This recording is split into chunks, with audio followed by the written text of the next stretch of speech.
अस्सलाम वालेकुम, मैं हूं हसन रज़ा इस्वानी। उम्मीद है आप लोग खैरियत से होंगे। वीवर्स, टॉपिक बहुत नाजुक है, इस पे यकीनन हम सब का दिल बहुत दुखता है। जो मुसलमानों की इस वक्त पूरी दुनिया में कैफियत है, जो मुसलमानों की इस वक्त पूरी दुनिया में हालत ज़ार है, यकीनन वो एक बहुत बड़ा अलमिया है।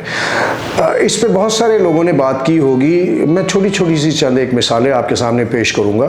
फ़लस्तीन इस वक्त जिस कठिन मराहिल से गुज़र रहा है, वो एक बहुत बड़ा सानिया है। हम मुसलमानों के लिए ये बहुत बड़ा लम्हा फ़िक्रिया है कि हम इन छोटी छोटी बातों पर तो तवज्जो नहीं दे सकते, लेकिन ये तो एक बहुत बड़ी बात है। हमारे इस्लाम का इससे ताल्लुक़ है।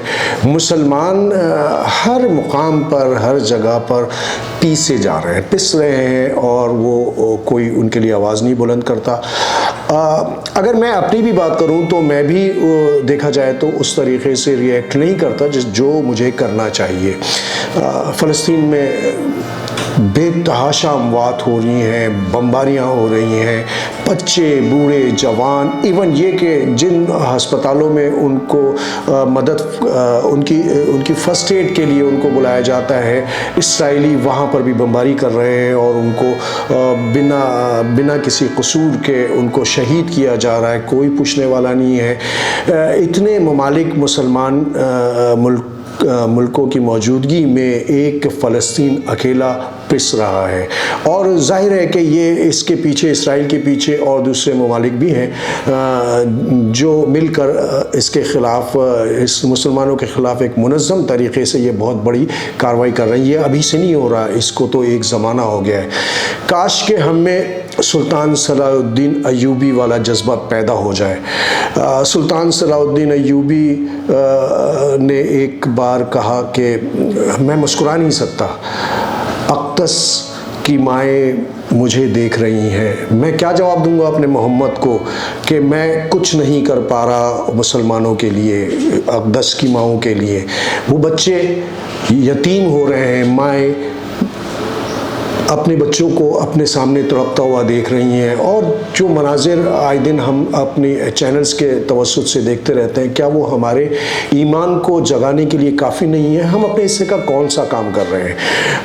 बहुत छोटी छोटी सी बातें हैं जो एक बहुत मैं ये समझता हूँ कि एक ऐसा जज्बा, अगर आप तवक्कल करते हैं, अल्लाह की ज़ात पे तवक्कल करते हैं, मैं या आप कोई भी, अगर एक शख्स भी दिल से दुआ मांगे तो वो दुआ क्यों नहीं पूरी होगी। खुदावंदे आलम जो है मेहरबान है, मुसलमानों के लिए हर जगह मौजूद है। इसके लिए ज़रूरी नहीं है कि आप खाना काबा जाए। खाना काबा का तसव्वुर करके, अगर आप खाना काबा की मिसाल में आपको दूँ, हज़रत अब्दुल मुत्तलिब खाना काबा की हिफाजत पे मामूर, और इब्राहा ने अपनी फ़ौज के साथ लश्कर कशी की।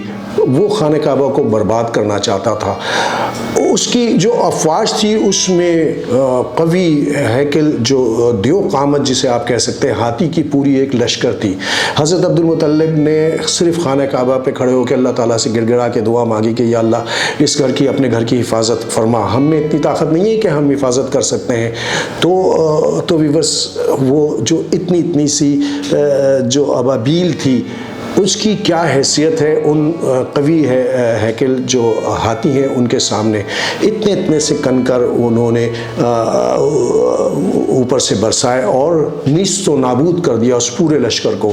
ये वो जज्बा था जो हज़रत अब्दुल मुत्तलिब का था। उन्होंने उस नीयत से दुआ मांगी। तो क्या हम पे फ़र्ज़ नहीं बनता, अगर मैं जहाद पे नहीं जा सकता, अगर मैं किसी तरीक़े से फ़लस्तीन जाकर उनकी मदद नहीं कर सकता, तो मैं यहाँ बैठ के मदद कर सकता हूँ, दिल से दुआ मांग सकता हूँ उनके लिए। देखिए, मैं अगर 5 वक्त की नमाज़ पढ़ता हूँ, आप 5 वक्त की नमाज़ पढ़ते हैं, तो आप पे फ़र्ज़ है कि आप अगर कुछ नहीं कर पा रहे तो आप सिर्फ इतना करें कि आप जिस सफ़ में बैठे हुए हैं, आपके दाएं भी कोई नमाजी होगा, आपके बाएं भी कोई नमाजी होगा।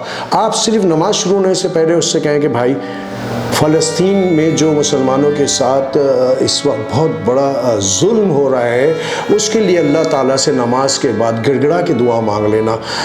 यकीन करें कि अगर आप नमाज نماز کی کیفیت میں اور نماز کے بعد دعا کریں گے تو اسی طرح یہ ملٹیپلائی ہوتا چلا جائے گا اور وہ دعائیں ایک نہ ایک دن ضرور رنگ لائیں گی۔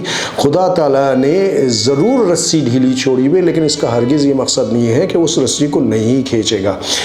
میرا فرض بنتا ہے حضرت محمد صلی اللہ علیہ وآلہ وسلم کو مجھے جواب دینا ہے۔ جب میں مروں گا تو یقیناً جب مجھے اٹھایا جائے گا تو مجھے سارے حساب کتاب کا جواب دینا ہوگا، اور وہ وقت اس وقت آپ کے پاس کچھ نہیں بچے گا جب آپ اپنے حصے کی نیکی یہاں نہیں کر سکیں گے۔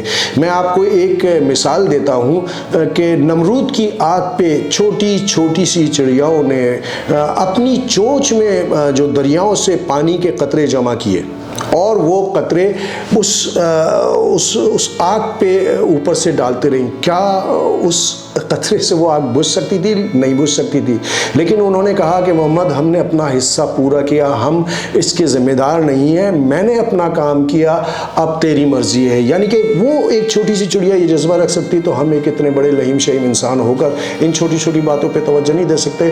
آج ہم کچھ نہیں کر سکتے تو میری مسلمانوں سے اور خاص طور پہ پاکستان میں بسنے والے تمام ان لوگوں سے اپیل ہے کہ قربانی انشاءاللہ تعالیٰ کل حج کا فریضہ ادا ہو جائے گا اور اس کے بعد قربانی کا ایک سلسلہ چلے گا، تو اس میں قربانی کے ان دنوں میں آپ اپنے فلسطین بھائیوں کو دل سے یاد کریں، ان کے لیے دعا کریں، اللہ کی بارگاہ میں التجا کریں کہ یا اللہ کوئی ایسا سبب پیدا کر جس سے کہ یہ جو اسرائیلی حملہ آور ہیں ان کا قلع کما ہو جائے۔ تو نیوز آباد کی جانب سے انشاءاللہ تعالیٰ اس قسم کی جو معاملات ہیں اس پہ میں آپ سے ڈسکس کرتا رہوں گا۔ امید کرتا ہوں کہ آپ کو میری بات بری نہیں لگی ہوگی۔ اپنے ہوسٹ حسن رضا اصفہانی کو اور نیوز آباد چینل کو اجازت دیں۔ السلام علیکم ورحمۃ اللہ وبرکاتہ۔